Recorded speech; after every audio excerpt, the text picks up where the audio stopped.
right, let's dive in, shall we?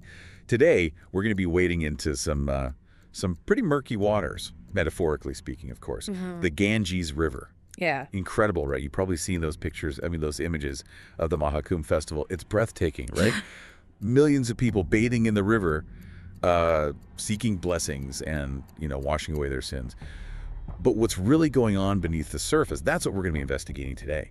Just how clean is the Ganges? Well, that's the million rupee question, isn't it? Yeah. And are the authorities, the government, are they being upfront about the water quality? Okay. That's what we want to know. And to do that, we're going to be taking a deep dive into some excerpts from a really interesting investigative report. It's called Ganga Pollution, Faith, Lies, and a River Undefiled. Catchy title. It is, yeah. Now, this report, it really digs deep, into government data, independent reports, even the government's own claims about the river's self-purifying abilities. And there's some surprises in there. Oh, yeah, some real head scratchers. It's a sacred river, right? Lifeline to millions. Absolutely. The lifeline of India in many ways. But it's also facing some pretty serious pollution challenges. It is. It's a fascinating paradox, isn't it? This revered river. The Ganges. Ganga Maya, Mother Ganges, a living goddess. Right. Her waters are believed to cleanse sins and grant liberation. That's a powerful belief. Yeah, it is. It's not just a river to people. It's much, much more. It's sacred. Yeah. And that belief, that faith, that draws millions upon millions of people to the river every year. Oh, absolutely. To pilgrimage sites like Gangotri, Rishikesh, Haridwar, Varanasi, Prayagraj, you name it. Yeah. They're all along the river. Exactly. But, what we're seeing in this report, it kind of paints a slightly different picture than maybe what people believe. It does. There's a real disconnect, I think, between that sacred image and the scientific realities. Right. And that's what we're here to unpack. One of the key things they use to assess the water quality in this report is something called BOD. BOD? Yeah, BOD. What is that? It stands for biological oxygen demand. Oh, okay. And in simple terms, it basically measures how much organic waste is in the water. Okay, so like sewage. Sewage, yeah, decaying plants, that sort of thing. I see. So higher BOD, more pollution. Yeah, you got it. Basically, the higher the BOD, the more bacteria are working to break down all that waste, and, they use up oxygen in the process. Oh, I see. So less oxygen for the fish and everything else living in the river? Right. It's like they're sucking the air out of the room. Yeah, makes sense. So the Central Pollution Control Board, the CPCB, they set standards for these BOD levels. And what are those standards? Well, for drinkable water, it should ideally be less than 1 milligram per liter. And for bathing, they say less than 3. Okay. And what's the report saying about the actual BOD levels in the Ganges? Especially during those big festivals where millions are bathing. Oh, that's where it gets interesting. The report highlights some data from the CPCB taken during the Mahakumbh, right there at the Sangam, where the Ganges and Yamuna meet.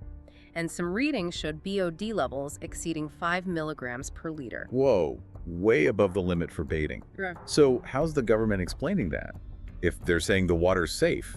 Well, that's where things get a little murky. The UP Pollution Control Board, the UPPCB, they're insisting that the Ganges water is suitable for bathing despite these, these findings. Really? Yeah.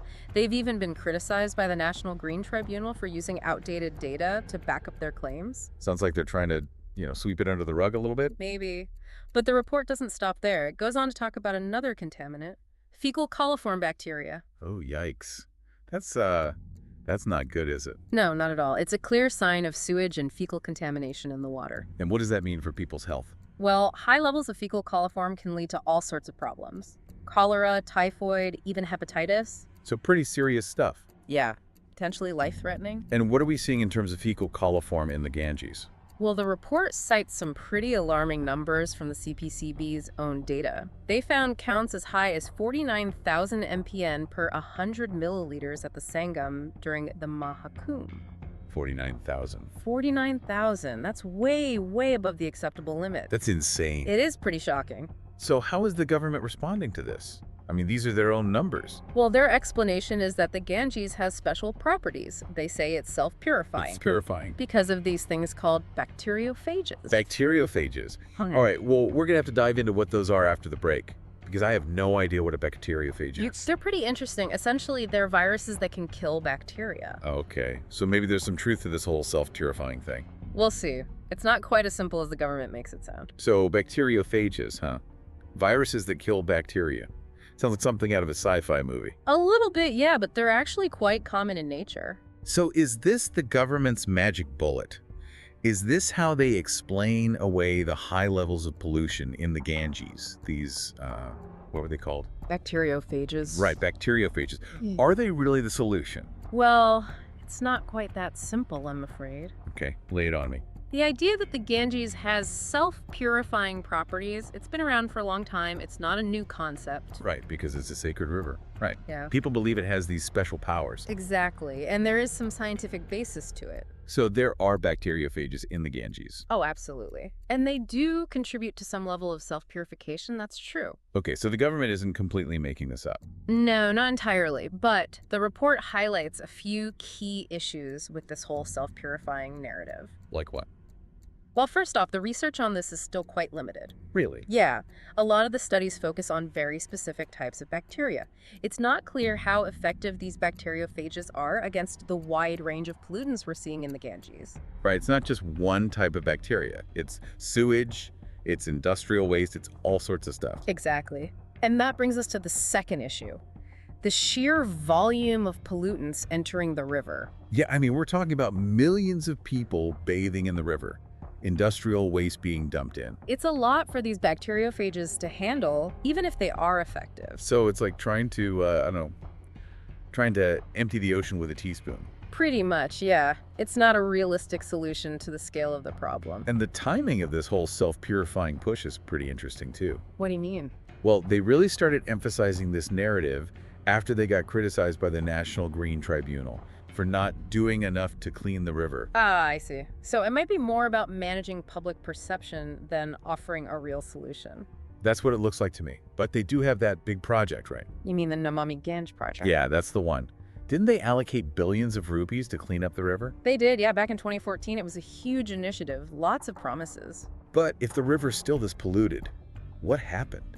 Where did all that money go? That's the question a lot of people are asking, and the report dives into that as well. What did they find? Well, a lot of the funds were directed toward building sewage treatment plants, which sounds good in theory. Right. Gotta treat that sewage. Exactly. But the problem is, a lot of those plants are either not operational or they're operating below capacity. So they built these fancy plants, but they're not actually working. Not effectively, no. That's frustrating. It is. And there are other issues as well. Like what? Well, there are concerns about corruption, lack of transparency, and a failure to really address industrial pollution. They're kind of just putting a Band-Aid on the problem, aren't they? That's one way to put it. They're focused on short-term fixes instead of tackling the root causes of the pollution. Right, because even if you treat the sewage, if industries are still dumping waste into the river. Exactly. It's a losing battle. It's like, I don't know, it's like mopping up a flood while the faucet's still running. Perfect analogy. And I remember there was all this talk about how Prime Minister Modi cleaned up the Sabarmati River when he was Chief Minister of Gujarat. Right, that was supposed to be his big environmental success story. Yeah, and they were using that as proof that he could clean up the Ganges too. Well, the report kind of debunks that narrative. Oh, really? How so? Well, while there have been some beautification efforts along certain stretches of the Sabarmati, the data shows that it's still one of the most polluted rivers in India. So it's more about appearances than actual cleanup. Seems that way. They've prioritized aesthetics over genuine environmental restoration. It's like they're saying, look, it looks clean now, so it must be clean. Right, but the data tells a different story. And that's the problem, isn't it? There's this disconnect between the government's words and their actions. Absolutely. They talk a big game about protecting the environment, but when you look at the reality on the ground, it's a different story. And that's what's so concerning about this whole situation with the Ganges. Because it's not just about the river itself. It's about people's health. Exactly. The report talks about numerous cases of people getting sick after bathing in the Ganges. Especially during those big festivals, right? Right. And while it's easy to dismiss those cases as isolated incidents, or say that it's just faith that will protect them, the reality is these high levels of pollution pose a very real risk to public health. There was that one case in the report that really stuck with me. The senior consultant at that Delhi hospital. The one who saw a surge in gastrointestinal illnesses after the Mahakumbh. Yeah, that one. I mean, that's pretty damning evidence, isn't it? It's hard to ignore, and it raises some serious ethical questions. Like what? Well, when we start prioritizing faith over scientific evidence, especially when it comes to public health. Right, because people might believe that the river will protect them. But that belief can be dangerous. It can prevent them from taking necessary precautions. Or from even acknowledging that there's a problem in the first place. Exactly. And that's why this report is so important. It's shining a light on the reality of the situation. And forcing us to confront some uncomfortable truths. Exactly. Because the future of the Ganges depends on it. So where do we go from here? The government's pushing back against the science. They're clinging to this idea of self-purification. They're touting these projects that seem to be falling short. Is there any hope for the Ganges? Well, the report doesn't offer any easy answers. It argues that a fundamental shift in approach is needed. What kind of shift? A shift that prioritizes scientific solutions over political expediency. A shift that holds polluters accountable for their actions. That sounds pretty ambitious. It is, but it's not impossible. Because the report also highlights those individuals who are fighting for the Ganges, right? Exactly. People like Professor G.D. Agarwal. The one who went on a hunger strike to demand action from the government. Yes. He dedicated his life to protecting the Ganges. It's inspiring, but also kind of sad. Why sad? Because it shouldn't take a hunger strike to get people to care about a river. You're right. But his story and the stories of countless others who are fighting for the Ganges remind us that change is possible. Yeah, it's not over yet. So what can our listeners do? I mean, we've laid out all these problems, but what can everyday people do to actually make a difference? That's a great question. And I think the first step is to reject apathy. Don't just throw your hands up and say, well, it's too big of a problem, there's nothing I can do. Exactly, because knowledge is power. And this deep dive has hopefully given you a deeper understanding of the issue. So, step one, educate yourself. Don't just take our word for it or the government's. Right. Go check out those government data sources we mentioned. Read some independent research on the Ganges. Form your own conclusions. Become a critical consumer of information. Look for different perspectives. Compare data. Question the narratives you're being presented with. Don't just accept things at face value. Exactly. And once you've done your homework, don't keep it to yourself. Right. Share what you've learned. Talk to your friends, your family, post about it on social media. Raise awareness. Spark conversations. Get people thinking about this issue. Because collective action starts with individual awareness. And beyond raising awareness, there are practical things you can do in your own life, too. Like what? Well, think about your water consumption. How much water do you use every day? Are there ways you can reduce your usage? Simple things like fixing leaky faucets, Taking shorter showers. being mindful of how much water you use for everyday tasks. It all adds up. And what about waste disposal? Are you making sure your waste isn't ending up in the Ganges? Either directly or indirectly. That's a big one. Supporting initiatives that promote proper waste management and sewage treatment in your community. That can make a real difference. Absolutely. And if you really want to get involved, consider supporting organizations that are working to protect the Ganges. There are some amazing NGOs out there doing incredible work on the ground. They're advocating for policy changes. They're implementing sustainable solutions. Volunteering your time, donating to these organizations, even just spreading the word about their work. It all helps. Every drop in the bucket counts, as they say. I love that. Every drop counts. Because it's easy to feel overwhelmed by the scale of this problem, right? Oh, absolutely. But Professor Agarwal's story is a powerful reminder that even individual commitment can spark change. Even in the face of seemingly insurmountable challenges. His legacy is an inspiration. It is. The fight for the Ganges is not just about a river. It's about so much more. It's about protecting a sacred symbol, a vital resource, a way of life for millions. It's about holding those in power accountable. And demanding a future where faith and science can coexist. That's a great way to put it. We've covered a lot of ground in this deep dive. We have. Some pretty murky waters. But I hope our listeners are leaving with a sense of empowerment, not despair. Me too. Because the future of the Ganges is not predetermined. It's in our hands. So let's be the change we want to see. Let's be the voices for a cleaner, healthier Ganges. A river that can continue to flow for generations to come. Embodying both its sacred heritage and its ecological importance. Thanks for joining us on this deep dive. It could feel a little overwhelming, right? after a deep dive like this. Yeah, it's easy to get bogged down in the doom and gloom. Exactly. Yeah. But we don't want to leave our listeners feeling hopeless. No, absolutely not. So let's talk about solutions.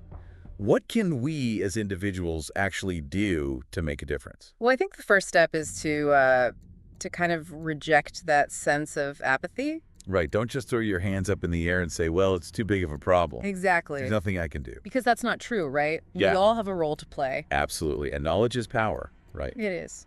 So this deep dive, hopefully, it's given you a deeper understanding of the issue. A starting point. Yeah, a starting point. But don't just take our word for it. No, definitely not. Go out there and do your own research. Exactly. Check out those government data sources we mentioned. Look at independent reports. Read different perspectives, compare the data, question the narratives. Yeah, become a critical consumer of information. Don't just accept things at face value. And once you've done your homework, don't keep it to yourself. Right. Share what you've learned. Talk to your friends, your family, your colleagues. Post about it on social media. Raise awareness. Spark conversations. Get people thinking about this issue. Exactly, because collective action. It starts with individual awareness. And beyond just raising awareness, there are also practical things you can do in your own life. Oh, absolutely. Like just think about your water consumption for a minute. Yeah. How much water are you using on a daily basis? Are there ways you could cut back?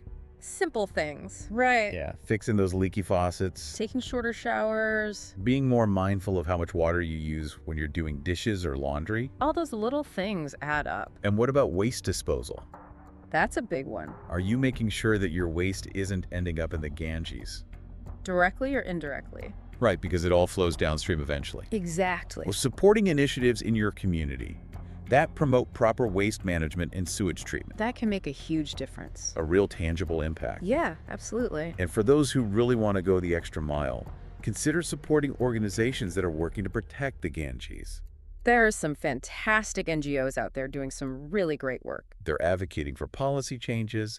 They're implementing sustainable solutions. They're on the ground, making a difference. So, volunteering your time. Donating to these organizations. Even just spreading the word about their work. It all helped. Remember, every drop in the bucket counts. It really does. We might feel small. We might feel insignificant in the face of this massive challenge. But Professor Agarwal's story reminds us that even individual commitment can spark change. Yeah, he was one person, but he made a huge impact. He inspired others to take action. And that's what we need. More people like Professor Agarwal. More people who are willing to stand up and fight for what's right. So as we wrap up this deep dive, I want to leave you with a sense of hope. Yeah, don't despair. The future of the Ganges is not set in stone. It's in our hands. We can be the change we want to see. We can be the voices for a cleaner, healthier Ganges. A river that can continue to flow pristine and sacred for generations to come. Thanks for joining us on this journey. We'll see you next time.